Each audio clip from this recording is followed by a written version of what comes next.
वज़ीर आज़म इमरान खान कहते हैं महंगाई कम हुई है, दूसरी जानिब पेट्रोल की कीमतें बढ़ाई जा रही हैं, सियासी मंजरनामा भी बहुत तेज़ी से तब्दील हो रहा है। लेकिन उसके साथ साथ कुछ ऐसी गिरफ्तारियां भी अमल में लाई गई हैं जिस पर बात बहुत ज़्यादा की जा रही है।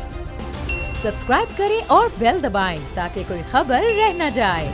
पहली बात तो ये है कि सहाफ़ी हर दौर में किसी न किसी मुसीबत का शिकार रहे हैं और ये जमहूरियत वार कहलाते हैं। जो कुछ मोहसिन बेग साहब ने कहा वो हमने सुना है और हमने नहीं, इससे पहले मोहसिन बेग साहब के कहने से पहले यही बातें लाखों करोड़ों इंसान टीवी स्क्रीन पर देख चुके हैं और रेहाम खान की किताब में पढ़ भी चुके हैं। बहुत से लोग इसको पढ़ भी चुके हैं। ये बात जो है अगर आपको बुरी लगनी थी तो उस वक्त बुरी लगती जब पहले बात ही की जा रही थी। इस पर तो पूरे के पूरे चैनल जो है वो अपने प्रोग्राम कर रहे थे और इसके बाद जो है ये आपके इस मसले पर जो है रेहाम खान ने एक पूरी बुक लिखी है। वो उस बुक के कंटेंट्स पर हम नहीं जाते, लेकिन आप जब ये बात की जाती है तो फिर अगर आपको चिढ़ना था तो उस वक्त आपको गुस्सा आना चाहिए था। आप क्यों गुस्सा आ रहे हैं? नंबर 1। नंबर 2 ये कि अब हुकूमत ने सहना बंद कर दिया है। अब तनकीद इनसे बर्दाश्त नहीं हो रही है।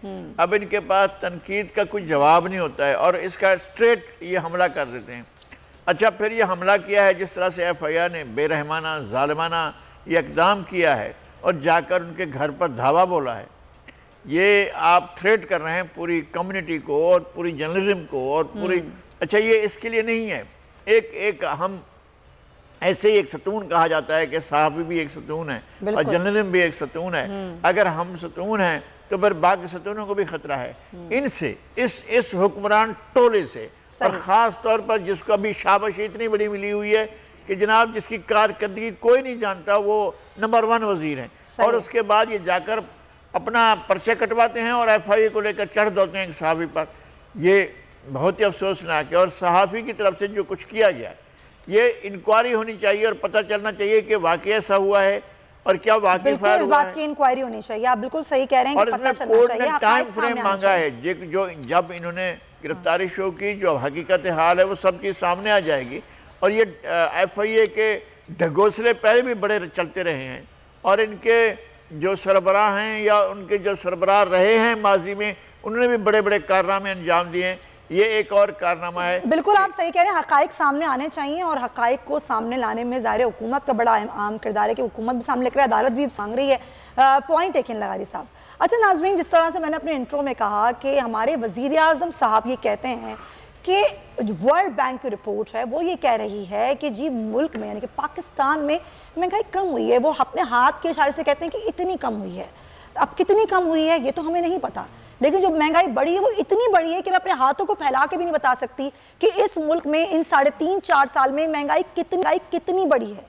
महंगाई इतनी बढ़ी है नाजरीन कि गरीब का 2 वक्त की रोटी खाना कमाना मुश्किल हो गया है। तनख्वाहें वहीं की वहीं हैं, बेरोज़गारी बढ़ चुकी है, रोज़गार पैदा नहीं कर सकी हुकूमत और जो महंगाई है वो दिन ब दिन बढ़ती जा रही है। हम IMF की शराइत को पूरा करते करते अब वहाँ पर आके खड़े हो गए हैं कि अब हमारे पास कोई चारा नहीं। हमारे प्यारे वज़ीर आज़म के पास जब समरी गई ओगरा की कि पेट्रोल की कीमतें बढ़ा दी जाएँ, चंद दिनों पहले की ही बात है, और तजवीज़ कितने की थी जी? 5 रुपये की थी। तो वज़ीर आज़म ने कहा कि नहीं 5 रुपये तो मैं नहीं बढ़ाऊँगा, मैं आवाम पर इतना बोझ नहीं डालना चाहता। फिर एक बार फिर समरी गई और वो समरी थी 8 रुपये की, यानी कि 8 रुपये फ़ी लीटर पेट्रोल बढ़ाया जाए। तो वज़ीर आज़म ने कहा नहीं, मैं बढ़ाऊँगा अब 12 रुपये फ़ी लीटर पेट्रोल। तो जी 12 रुपये फ़ी लीटर पेट्रोल बढ़ चुका। पेट्रोल है 159 रुपये 60 पैसे। और फिर ये कहा जाता है कि आपने घबराना नहीं है। तो आवाम कितना घबरा रहे हैं, पहले आपको वो दिखाते हैं फिर इस पर बात करते हैं। हमने तो अपनी ज़रूरत तो पूरी करनी है। 200 को पेट्रोल डाल के 500-600 की दिहाड़ी लगती है हमारी, इसमें क्या बचेगा हमें? ये तो तोहफे मिलते रहेंगे, क्या कहते हैं, अब कम तो हो नहीं सकता। पेट्रोल तो बहुत ही महंगा किया हुआ है इन्होंने। मैं क्या कहूँगा जी, हम तो वोट दे के भूल गए हैं सर। बहुत सख्ती आ गई, बहुत सख्ती का वक्त पूरे पाकिस्तान के ऊपर। प्राइम मिनिस्टर साहब को सोचना चाहिए। क्या करें, अभी डलवाना तो पड़ेगा। 100 से अब 160, ये 200, पता नहीं कहाँ पहुँचाएंगे ये लोग। सर आवाम के ऊपर जो है ना ये बम गिराया इन्होंने। आवाम कुछ भी नहीं कर सकती, आवाम के बस में कुछ भी नहीं है। ये वज़ीर आज़म साहब की तरफ से हम तो घबरा नहीं रहे। इंशाल्लाह आइंदा कर हमें इसको भी नहीं घबराना चाहिए। मैं तो नहीं समझता कि यार ऐसे हालत में हम जिंदा रह सकेंगे। बेबसी का आलम है, आवाम बेचारी पिस रही है। सिर्फ गरीब पिसा जा रहा है, जो अमीर था रहे अमीर होते जा रहे हैं। और पता नहीं उन गवर्नमेंट ने की करना है। ये जी करे 15 दिन बाद फिर कहे 15 बेबसी का आलम है। अवाम जाएं तो कहाँ जाएं, फरियाद करें तो किससे करें, आखिर क्या हो क्या रहा है इस मुल्क में? क्या ये बात बिल्कुल दुरुस्त है कि पेट्रोल 200 रुपए तक जाएगा? ये कहानी हम कब से सुन रहे हैं? क्या IMF की शराइत को पूरा करना बहुत ही मजबूरी है हुकूमत की? इसी पर हम बात करेंगे। हमें ज्वाइन करें मोहरे माशियात हैं शान सईद साहब, उनको हम वेलकम कहते हैं। अस्सलाम वालेकुम शान साहब। वालेकुम अस्सलाम। शान सईद साहब, अब क्या करें, हमारी मजबूरी है, हम वाकई इतने बेबस हो चुके हैं, हमारे पास कोई ऑप्शन नहीं। हम ये कहते हैं कि जी हम लीवी कम कर रहे हैं, लेकिन फिर हमें लीवी भी बढ़ानी पड़ती है, हमें हर 15 दिन बाद इजाफा करना पड़ रहा है पेट्रोल की कीमतों में, क्योंकि IMF की शराइत को पूरा करना है। क्या वाकई कोई चॉइस नहीं है हमारे पास? नहीं, बिल्कुल हमारे पास चॉइस नहीं है। देखिए, पाकिस्तान का ये मसला नहीं है, ऑयल प्राइसेस जो हैं वो पूरी दुनिया में बढ़ रही है। तो जब पूरी दुनिया में ऑयल प्राइसेस सर लेकिन अभी कम हुई है, कल पेट्रोल प्राइसेस इंटरनेशनल मार्केट में कम हुई है, 96 है बैरल फी बैरल। अभी जो है oil prices year to date over 20% up है, और हमने अपने एक न्यूज़लेटर में दिसंबर में कहा था कि ऑयल प्राइसेस इस साल 77 और $107 पर जाएंगी, और अभी जो लेटेस्ट सिनेरियो आ रही है उसमें लोग बात करें 100, 125 और $140। तो ऑब्वियसली जब ऑयल प्राइसेस बढ़ेंगी तो हुकूमत पाकिस्तान को भी ऑयल प्राइसेस बढ़ानी पड़ेगी। जहाँ तक आपका सवाल है महंगाई का, वो बड़ा वैलिड है।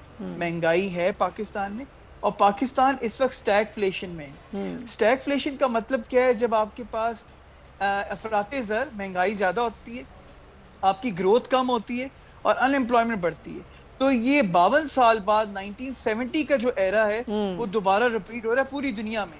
इस वक्त 67% जो ममालिक हैं, 130 ममालिक आउट ऑफ 194 वो स्टैगफ्लेशन में, और वहाँ पर किसी फॉर्म में इन्फ्लेशन है। अगर आप देखें, अभी रिसेंट रिपोर्ट आई है 1 घंटे पहले फाइनेंशियल टाइम्स में, यूके में जो इन्फ्लेशन है वो 5.5% है।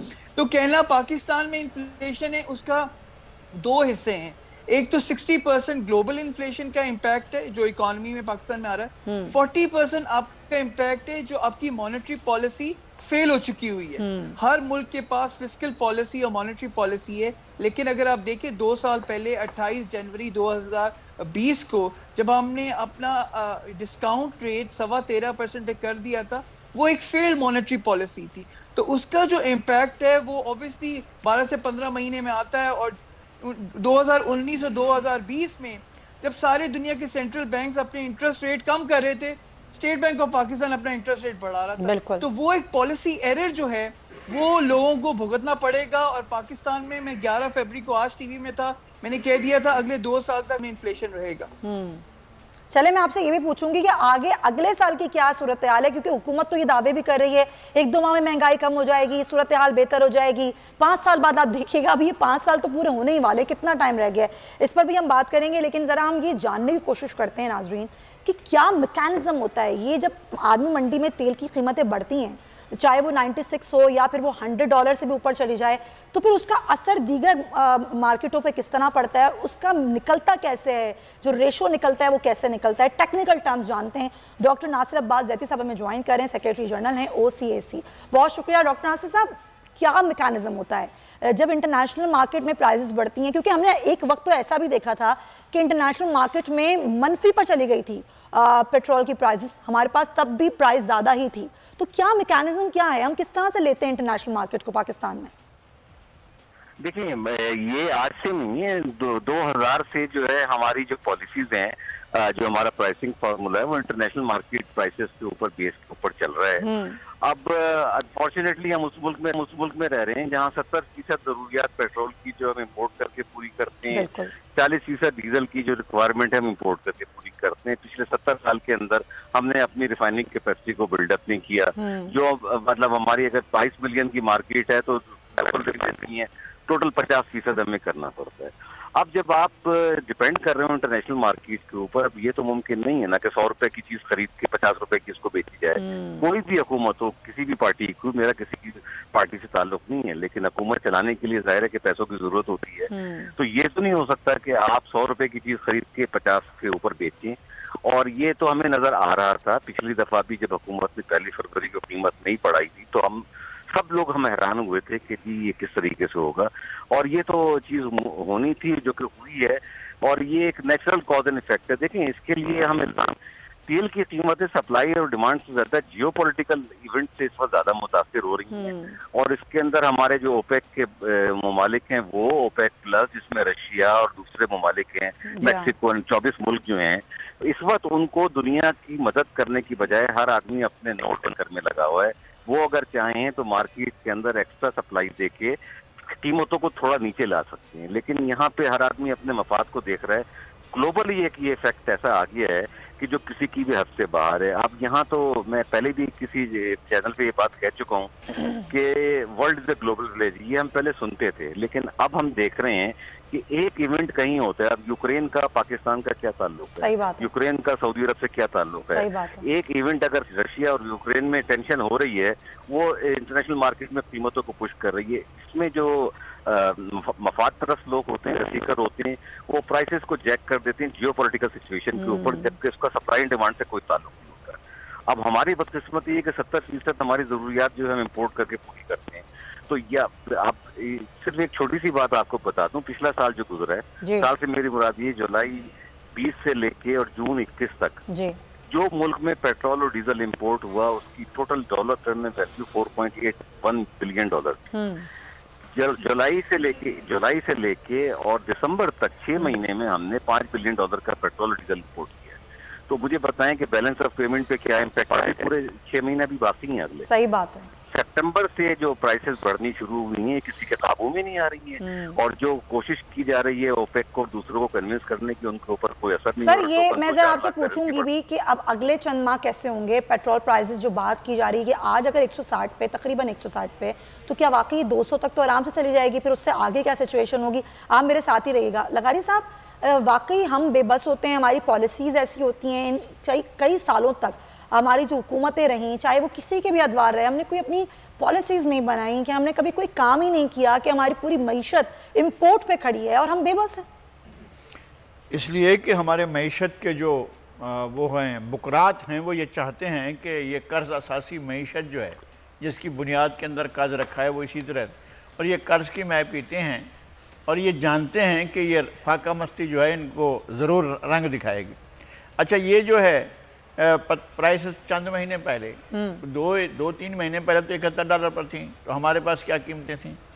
फिर उसके बाद छोड़ देते हैं इसको, आज से चले जाते हैं हम जरदारी दौर में और नवाज शरीफ के दौर में, $134 तक गई थी आपकी पेट्रोल की कीमतें।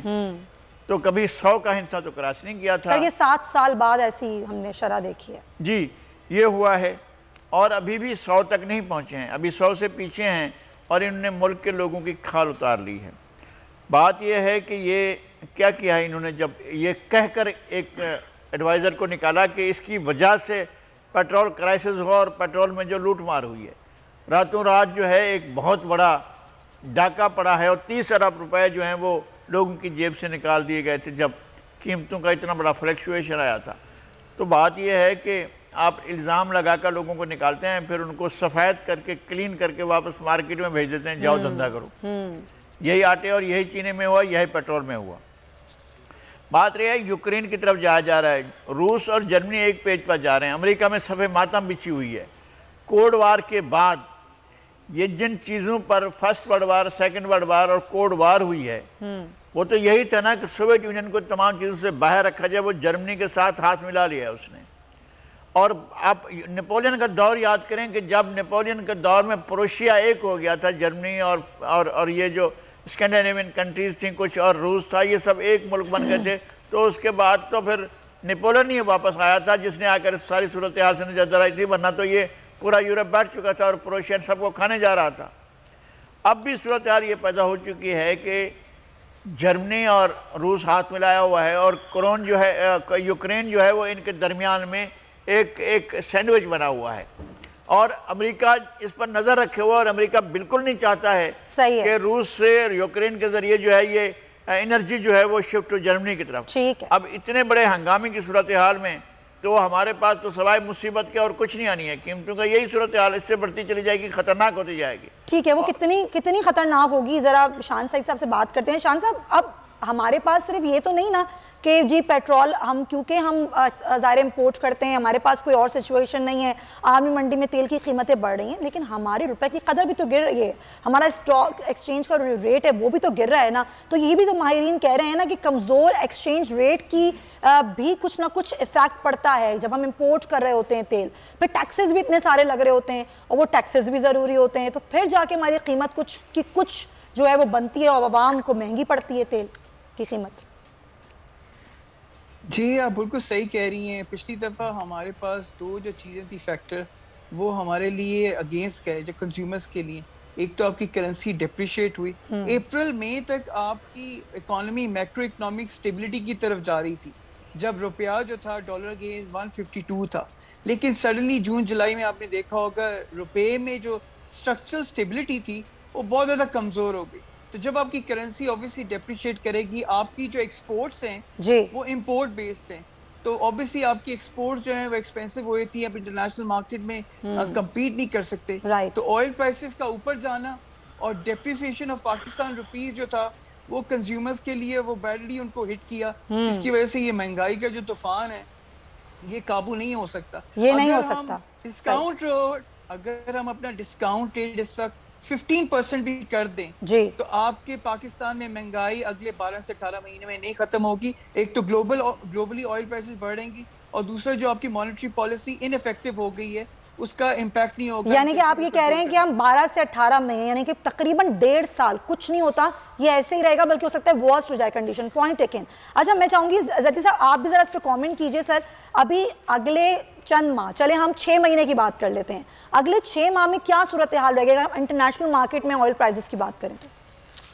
देखिए मैं आपसे पहले एक बात कहूँगा, ज़कारी साहब ने जो फरमाया है, हम सुनते आए हैं कि आधा सच जो होता है झूठ से ज्यादा खतरनाक होता है। बिल्कुल वही बात है। 2008 के अंदर कीमतें 134 से 147 डॉलर को भी टच की हैं, लेकिन अगर पाकिस्तान में कीमतें कम रही हैं तो उसकी वजह ये थी कि ऑयल मार्केटिंग कंपनीज को कहा जा रहा था कि आप महंगा खरीद के सस्ता बेचें, और 291 अरब रुपए ऑयल मार्केटिंग कंपनी ने 4 साल में 2004 से लेके 2008-9 तक किए, और वो आज तक वो वापस नहीं मिले। उस वक्त नाम की कोई चीज पाकिस्तान में एग्जिस्ट नहीं करती थी। आज सूरत हाल बिल्कुल बदल चुकी है। जैसे अभी मोहतरम फरमा रहे थे कि डॉलर की डेप्रिसिएशन है, आपकी इंटरनेशनल मार्केट आपके कंट्रोल से बाहर है, मुल्क में आपकी जरूरियात बढ़ रही हैं, पब्लिक ट्रांसपोर्ट के अंदर आपके यहाँ हर महीने 2 लाख मोटरसाइकिलें नई आ रही हैं।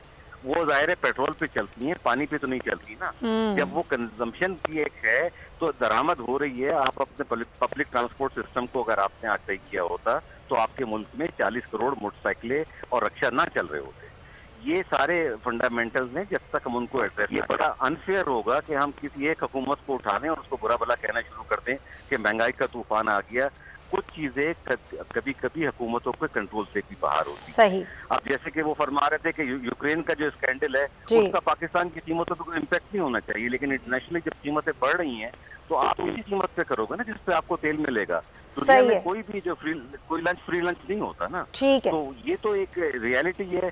गवर्नमेंट जो कर सकती थी उसने अपनी, चलें गवर्नमेंट जो कर सकती थी उसने किया, ये रियलिटी है, इसको हमें फेस करना होगा। बहुत शुक्रिया आपका डॉक्टर नासिर अब्बास ज़ैदी साहब, शान सईद साहब, आप दोनों हजरात का बहुत शुक्रिया। और साहब ये कह रहे हैं कि आवाम को मशवरा दे रहे हैं पेट्रोल कम से कम इस्तेमाल करें, अगर आपकी गाड़ी पानी पर चलती है तो पानी पर चला लें, वरना पैदल चलिए। सब्सक्राइब करें और बेल दबाएं ताकि कोई खबर रह न जाए।